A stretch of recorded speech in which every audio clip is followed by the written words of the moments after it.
The hearing room was unusually crowded that morning. Phones were already out, cameras rolling. The air had that electric tension, the kind you feel right before something explodes.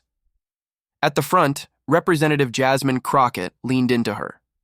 Mike and adjusted her blazer like she owned the place. And maybe, in that moment, she did. Across the aisle sat Caroline Levitt, quietly jotting notes. Her expression was calm, focused, unreadable. She was no stranger to the stares, the subtle digs, the whispered jokes about her background, but what she didn't realize was how public today's insult was about to become. Jasmine cleared her throat, eyes locking on Caroline. "You know, I just find it fascinating," she said, voice thick with mock curiosity. "How someone with that kind of educational background thinks they can advise us on constitutional law." Laughter followed. A few gasps, too, the kind that sting more than entertain. Caroline froze, pen midair. She looked up, meeting Jasmine's smug grin. It wasn't just a jab. It was a shot at every student from a modest background. Everyone who didn't go to Harvard. Everyone without a pedigree. But she didn't react. She didn't take the bait. Silence followed. Heavy, uncomfortable. The kind that makes people shift in their seats. Then, from the back of the room, a voice. "Excuse me." Heads turned, a student, maybe 20, stood up. Hoodie, calm face, sharp eyes, no mic, no podium. But somehow every camera in the room found him, and in that moment, the energy changed. "My name's Eli Thomas," he began. "First-gen college student. Grew up in a one-bedroom apartment with 2 brothers. My mom cleaned houses her whole life. She's never sat in a room like this. But I have. And today, I'm watching a public official mock someone for where they studied." The room stiffened. Jasmine leaned back, arms crossed, still smiling. But it looked tighter now. "I've followed Caroline Levitt's work," Eli continued. "I don't agree with all of it, but I respect her, because she earned her seat. Not through privilege, but through hustle. So when you laugh at her education like it's a joke, what you're really mocking is the rest of us who had to fight to get here." A murmur spread. Caroline didn't move. Just listened, eyes slightly wide. She hadn't expected backup, let alone from a stranger. Jasmine tried to interrupt. "Sir, this is not the time." Eli cut in, calm but firm. "No, this is exactly the time. If you want us to believe in politics and public service, don't turn it into a private club. Don't humiliate people for how they got here." A single clap, then another, then more. Jasmine looked around. Her control of the room was gone. Eli inhaled. "You can disagree with someone's policies, but don't degrade their story, because some of us are still writing ours, and we need to know we can." He sat down. The silence that followed wasn't awkward. It was powerful. Caroline finally spoke. "Thank you, Eli." That was all it took. The moment didn't need more words. The message had landed. By the time Eli got back to his dorm, his phone wouldn't stop buzzing. At first, he thought it was just friends. Then the notifications flooded in. Tweets, tags, DMs.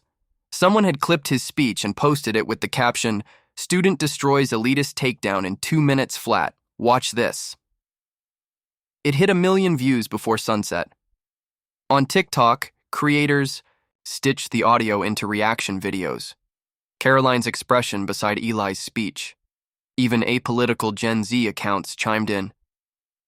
"We don't usually post about politics, but this gave me chills.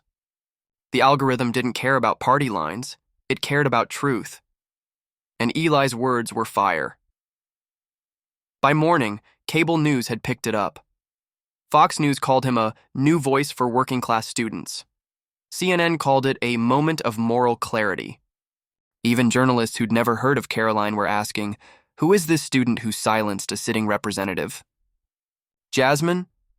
She tried to brush it off, posted a filtered selfie with the caption, "A little noise doesn't change facts. Stay focused, folks." But the comments weren't having it. "You embarrassed yourself."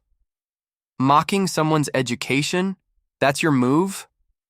That student had more class in 2 minutes than you did all day. Caroline stayed quiet. No press release, just a repost of the video with a single line. This is why I do what I do. Eli's inbox flooded. Speaking invites, podcast requests. Even a message from someone at the White House asking if he'd be open to a youth engagement roundtable. He laughed, showing the message to his roommate. Bro, I just wanted to ask a question. But it wasn't just about him anymore. Across group chats, Reddit threads, and online forums, students started opening up about shame, insecurity, community college, GEDs. We thought we weren't enough. That moment flipped something. And suddenly the conversation shifted. It wasn't Eli versus Jasmine anymore. It was every young person who'd ever felt small in a room designed to make them feel that way. 3 days passed. Eli's moment still echoed.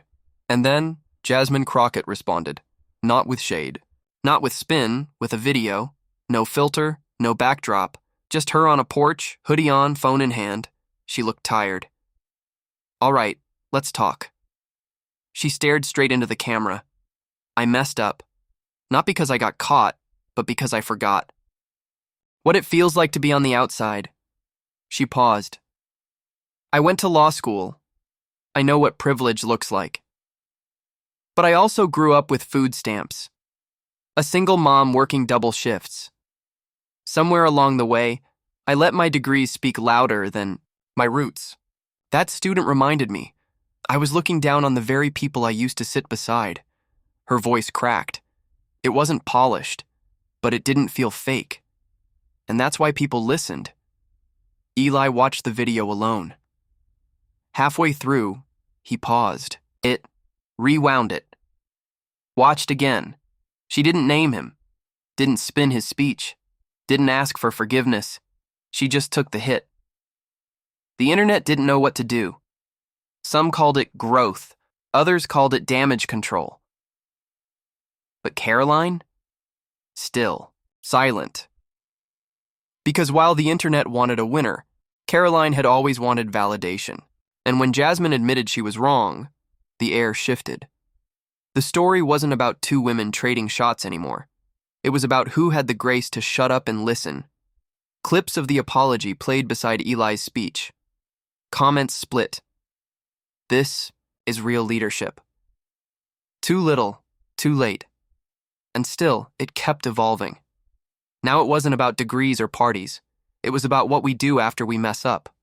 About how truth can hit harder than any headline. But the story wasn't done because someone else had been watching. Someone powerful. Someone with a plan. Late one evening, Capitol Hill was quiet, except for the glow in Caroline Levitt's office. Her overhead lights were off. Only her laptop glowed. She was rewatching Eli's speech. Again, then her phone rang. Unknown number. She answered. This is Levitt. A pause. Congresswoman, this is Richard Ellis, Chief Counsel for the Committee on Education and the Workforce. I believe we have something worth discussing. She leaned forward. Ellis didn't waste time. Eli's speech had gone viral not just online, but in the halls of nonprofits, think tanks, education boards. Not because it attacked, Ellis said, because it revealed. It cut through what no policy paper could. He continued. We're preparing a hearing on credentialism, access, political gatekeeping. We want you there, and we want the student. Caroline didn't blink. You're asking me to bring him to D.C.? No, Ellis replied. We're asking you to help him lead it. She looked at the TV. Jasmine's apology played on loop. If we do this, she said, we do it right. No grandstanding, no theater. He tells his story. In his words, Ellis agreed. She nodded. I'll take care of it. The next day, Caroline flew out. No press, no photo op. She found Eli in the college library, head buried in a book. He looked up, startled. Ma'am, Congresswoman, what are you doing here? She smiled. I'm not here for a soundbite, Eli. I'm here to ask if you're ready to go further. He blinked. You're serious? More than you know. She slid a folder across the table. Inside, an invitation to testify at a congressional hearing. On record, in front of the nation. They want you to speak, she said. I want you to lead. Eli stared at it, took a deep breath. Then, I didn't speak up for politics, I spoke up because it felt right, but if this helps more people be heard, then yeah, I'm in. Caroline nodded. No speeches, no pat on the back, just two people, one seasoned, one rising, about to shake the system from within. What they didn't know? Jasmine Crockett had just booked a seat at that hearing, and she wasn't coming to listen.